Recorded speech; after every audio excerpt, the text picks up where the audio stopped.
দিয়ে দিয়েছে, এই যে দেখো। আর এখানে আছে ডিম, বাড়ি গিয়ে ডিম রান্না করব। সন্ধ্যাবেলা বসে পড়েছি আমের দোকানে। আর এই আমটা হচ্ছে হায়দ্রাবাদ থেকে আমার দিদি পাঠিয়েছে। তো সেই আম একটা খাওয়া হয়েছে, দুটো আম ছিল, তো সেটা তো ভিডিও তোমাদেরকে দেখাতে পারিনি। তো এই আমটা একটু কাঁচা ছিল, তো সেটাই আমি আজকে কাটছি। তো বললাম যে আমি আমটা কাটছি, একটু ভিডিও করে দাও, তাই ভিডিও করে দিচ্ছে। আর আমার বর যে ভিডিও করে, মানে কি বলবো, আর এত সুন্দর ভিডিও করে, মানে দেখার মতো। ভিডিওতে হাত আছে তো পা নেই, পা আছে তো মাথা নেই, এরকম ভিডিও।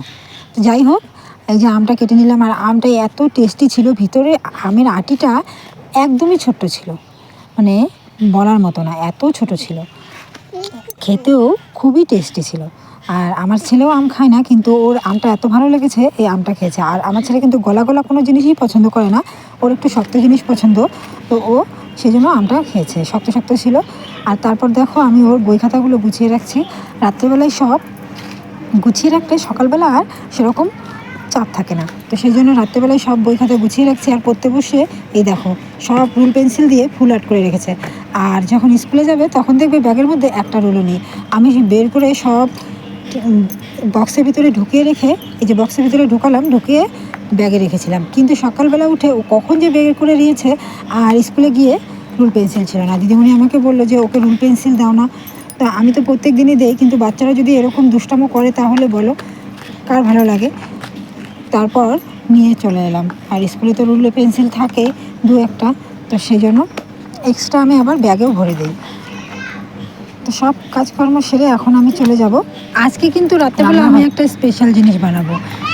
তো কে কে খেয়েছো জানি না, কিন্তু আমি আজকেই প্রথম খাবো এই শ্যামা চালের আমি ভাত বানাবো। তো ভাত কম খিচুড়ি, মানে ডাল ছাড়া খিচুড়ি বানাবো, তো সেটাই বানাবো এখন। তো বই খাতা সব গুছিয়ে রেখে চলে যাব শ্যামা চালের ভাত বানাতে।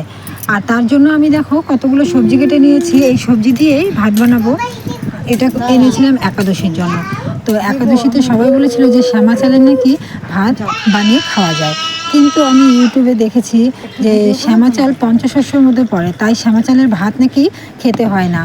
তো এখন কার কথা শুনবো সেটা আমি বুঝে উঠতে পারছি না। তো সেজন্য আমি একাদশীতে আর শ্যামা চালের ভাতটা রান্না করিনি। তো সেটা এখন আজকে নিরামিষ, তো রাত্রেবেলা এই নিরামিষ রান্নাটা আমি করবো, করে খেয়ে নেব।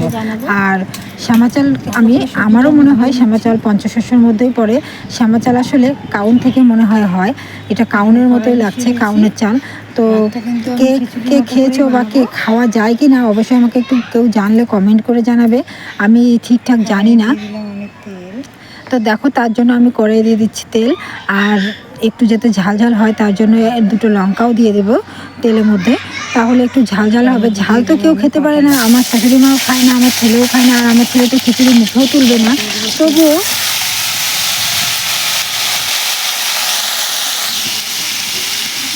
হালকা করে একটু হলুদ দিয়ে দিলাম, ভীষণ ফুটছিল তার জন্য। আর এই হচ্ছে শ্যামা চাল। এই শ্যামা চাল এখন আমি এই এক প্যাকেটই বানাবো, তার কারণ এর কোনো আইডিয়া আমার নেই যে কতগুলো হয় বা কি হয়, কোনো আইডিয়া নেই। প্রথম খাবো, যেটা সত্যি কথা সেটাই বললাম আমি, যে আমি প্রথমই খাবো আজকে। এটা মনে হচ্ছে কাউনের চাল। তো এই এক প্যাকেটই রান্না করব। আচ্ছা, 2-3 প্যাকেট নিয়ে এসেছিলো, তো এক প্যাকেটই রান্না করেছি। আর দেখতে কিন্তু খুব সুন্দর, প্রায় সাবুর মতো ছোটো ছোটো দানা, সাবু না, সুজির মতো ছোটো ছোটো দানা। তো সুজির মতো দানা, সেটাই আমি এখন জল দিয়ে ভালো করে ধুয়ে নেব। ধুয়ে তারপর আমি রান্না করব। এই যে দেখো, একদম কাছের থেকে দেখাচ্ছি, দানাগুলো কিন্তু একদম ছোট ছোট গুঁড়ি গুঁড়ি, সুজির মতো। সুজি আরেকটু ছোট হয়, এটা আরেকটু বড়।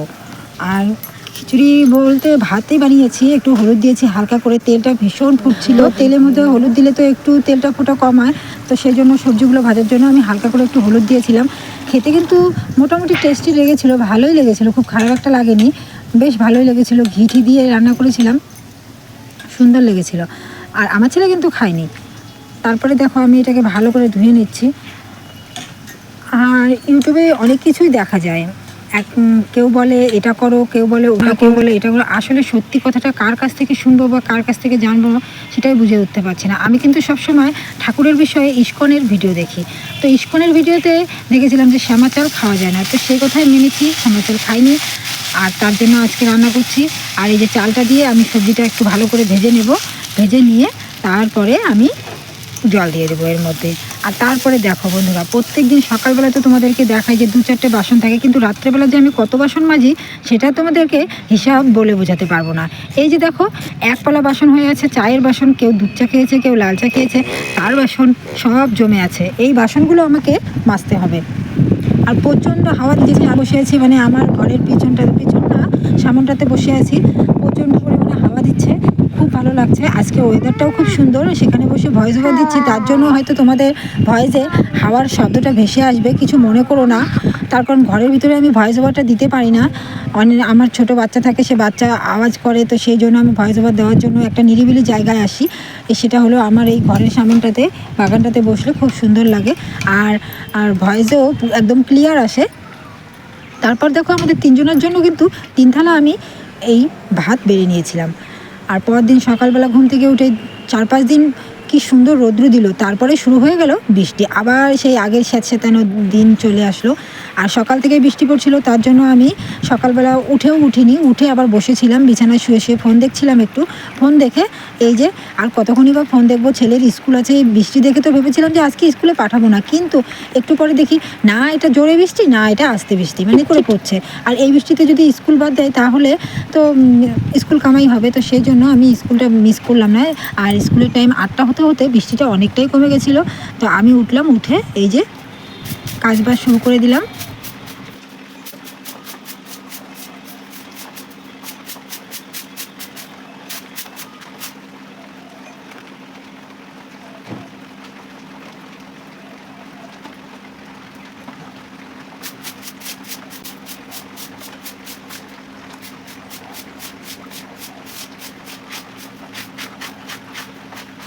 বৃষ্টি পড়লে যা হয়, 5 মিনিটের কাজ 10 মিনিট। আর এই ছোটো ছোটো পাতাগুলো কিছুতেই উঠতে চায় না, তো তাড়াতাড়ি করছি, এমনিতেই উঠতে লেট হয়ে গেছে অনেকটাই, আর ছেলের স্কুলের সময়ও কিন্তু হয়ে গেছে। তো আজকে আমি কিন্তু রেডি করাতেই পারিনি, ওর বাবাই রেডি করেছে, তার কারণ আমি স্নানে ঢুকেছিলাম তখনই ওই 8টা প্রায় বেজে গেছে। তো আরও যদি আমার দেরি হয় তাহলে কিন্তু ও আর স্কুলে যেতে পারতো না, এই বৃষ্টি করেই এই হালটা হয়েছে আজকে। তারপর ওর বাবা ওকে রেডি করিয়ে দিয়েছে, দাঁত ব্রাশ করে রেডি করিয়ে দিয়ে স্কুলে নিয়ে গেছে। তো স্কুলে নিয়ে যাওয়ার আগে আমি এসেছিলাম, তো আর তারপর ওর বাবার ছিল আজকে ডিউটি, তো সেই জন্য আজকে কিন্তু রাস্তার পাশের গাছটাতে অনেকগুলো ফুল ফুটেছে। দেখো কি সুন্দর ফুল ফুটে আছে, 3টে জবা ফুল ফুটেছে। 3টে মানে এখন আমার কাছে অনেক, যেহেতু গাছে একটা ফুলও ফোটে না, তো তাড়াতাড়ি করে ফুলগুলো তুলে নিলাম, না হলে কে না কে এসে নিয়ে যাবে, আমি আর একটাও পাবো না। আর বৃষ্টি হলে তো ফুল একদমই ফোটে না, 2-1টা সাদা ফুল, সেই ফুল দিয়েই পুজো করতে হয়। আর দেখো আমার ভিতরের উঠোনটা যে কী দুর্দশা হয়ে আছে, কী বলবো তোমাদের, এতটাই খারাপ অবস্থা হয়েছে। যাই হোক, সব কিছু সেরে চলে এলাম। ছেলে এই যে ওর বাবার সঙ্গে রেডি হয়ে স্কুলে চলে যাচ্ছে, আমি তখনই এলাম মাত্র স্নান করে। তো ছেলেকে বললাম, বাবা স্কুলে যাও, শুধু দুষ্টুমি করো না।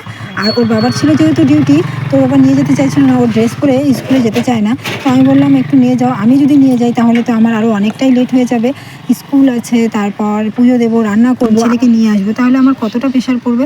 তো সেজন্য জোর জবরদস্তি করে ও নিয়ে গেল। তারপর চলে গেলাম এই যে ছেলেকে স্কুল থেকে আনতে। আর এই এক কাঁধে ছাতা আর এক কাঁধে ফোন, দুটো নিয়ে আমি চলে গেলাম স্কুলে। আকাশটা মেঘলা মেঘলা ছিল, সেই জন্য আমি ভাবলাম যে বৃষ্টি হতেও পারে, সেই জন্য ছাতাটা নিয়ে গেলাম। কিন্তু ছাতাটা নিয়ে গিয়ে আমার আরও উল্টো ঝামেলা হয়ে গেছে। এক হাতে ছাতা, আবার স্কুল থেকে আসার সময় তো ছেলে এই ব্যাগ নিতে হবে, জলের বোতল নিতে হবে, ওগুলো সব ভারী হয়ে যাবে, ওগুলো আর ও নিতে পারবে না। আই কার্ডটা পর্যন্ত ভারী হয়ে যাবে, ওটাও নিতে পারবে না, সব খুলে আমার হাতে নিতে হবে। তো দেখো, দেখতে দেখতে স্কুলের রাস্তায় কিন্তু চলে এসেছি। আর এটা হচ্ছে আন্ডারগ্রাউন্ড, এই জায়গাটা কিন্তু খুব অন্ধকার হয় আর কাদাও হয়। ওই যে ওই সাইডটা দেখো কাদা হয়ে আছে, আর যদি বেশি বৃষ্টি হয় এই সাইডেও কাদা হয়, তো এইটুক যাওয়ার খুবই অসুবিধে। তো তবুও, আর স্কুল কিন্তু ছুটি হয়ে গেছে, আমার যেতে যেতে অনেকটাই লেট হয়ে গেছে। আর স্কুলে গিয়ে দেখি ছেলে ছুটি হয়ে গেছে, ও গেটের সামনে দাঁড়িয়ে আছে, আর অন্য বাচ্চারা বের হয়ে আসছে। আর এইদিকে দেখো, ছেলেকে নিয়ে চলে এসেছি, রাস্তায় এত জ্যাম, মানে কি বলবো, সকালবেলাটা পার হওয়া খুবই মুশকিল হয়ে যায়। তো আমি তো স্কুলে আসি না, ওর বাবাই নিয়ে যায়, কিন্তু আজকে আমি এসেছি। আর দেখো রাস্তায় কি দুরবস্থা, মানে এত জ্যাম, কি বলবো, রাস্তা পার হতে পারছি না। দাঁড়িয়েছিলাম কতক্ষণ, তারপরে আবার হাঁটা শুরু করে দিলাম, দাঁড়িয়ে থাকলেও তো হবে না। আর রান্না করে রেখে এসেছি, 2 করে বাড়ি গিয়ে আরেকটা রান্না করতে হবে। আর তার জন্য আমি নিয়ে নিয়েছি, তোমাদেরকে দেখাবো এখন, ডিম কিনে নিয়েছি। এই যে দোকানে চলে আসলাম, এই দোকান থেকে ডিম কিনে নিলাম। ডিম কিনে নিয়ে মা ছেলে মিলে আবারও চললাম বাড়িতে। আর এই যে ছেলের কত বায়না, দোকানে ঢুকলেই তো এটা লাগবে ওটা লাগবে, বলবে আমার চকো লাগবে, আমার ক্যাডবেরি লাগবে, অনেক বায়না। আর এই যে দেখো, আগে আগে আমার দুষ্ট সোনা চলছে। আর এই যে দেখো আমি ডিম কিনে নিয়েছি, আর আই কার্ডটাও প্রচণ্ড ভারী, গলায় নিতে পারছে না, বলছে মা আমার আই কার্ডটাও তুমি নাও, খুব ভারী। আর এখানে আছে ডিম, বাড়ি গিয়ে ডিম রান্না করব।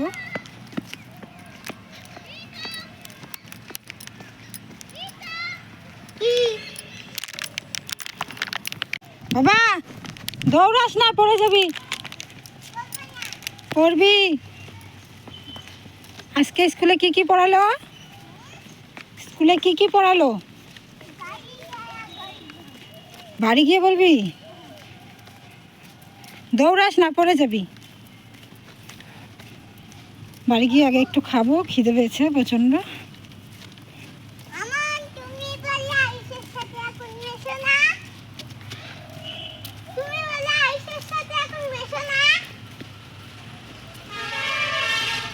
কে বলছে? আমন বলছে? হ্যাঁ আমন বলছে। আমন না, দীপায়ন। ওটা কে? দীপায়ন?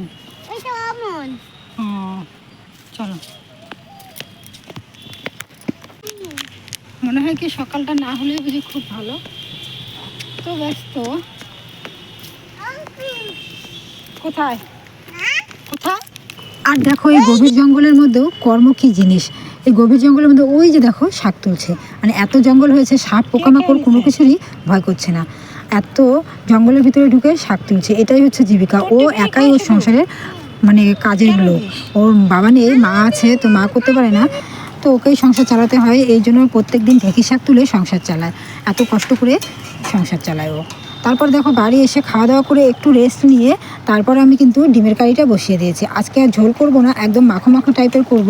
তো আমার রান্নাও কিন্তু হয়ে গেছে, আর এই যে কমপ্লিট। আর সকালবেলা করেছিলাম হলো কচু ঝুড়ি ঝুড়ি করে কেটে ভাজি করেছিলাম, আর কোয়াশ আলুর তরকারি করেছিলাম। এই যে এই দুটো দিয়ে সকালবেলা খাওয়া হয়ে গেছে। স্কুল থেকে এসে দুই মা ছেলে আর ওর ঠাম্মা তিনজন মিলে আমরা খাওয়া দাওয়া করেছি। তারপরে এই ডিমের ঝোলটা বসিয়ে দিয়েছি, ঝোল বলতে ডিমের কারি, তো সেটাও আমার রান্না হয়ে গেছে। তো আজকের ভিডিওটা এই পর্যন্তই বন্ধুরা, সবাই ভালো থেকো, সুস্থ থেকো। আর আমার ভিডিওটা কেমন লাগলো তোমরা অবশ্যই কমেন্ট করে জানিও। তো আজকে এই পর্যন্ত বিদায় নিচ্ছি, দেখা হচ্ছে আগামী আরেকটি নতুন ভিডিওর সঙ্গে। তো ততক্ষণের জন্য সবাই সাথে থেকো। নমস্কার বন্ধুরা।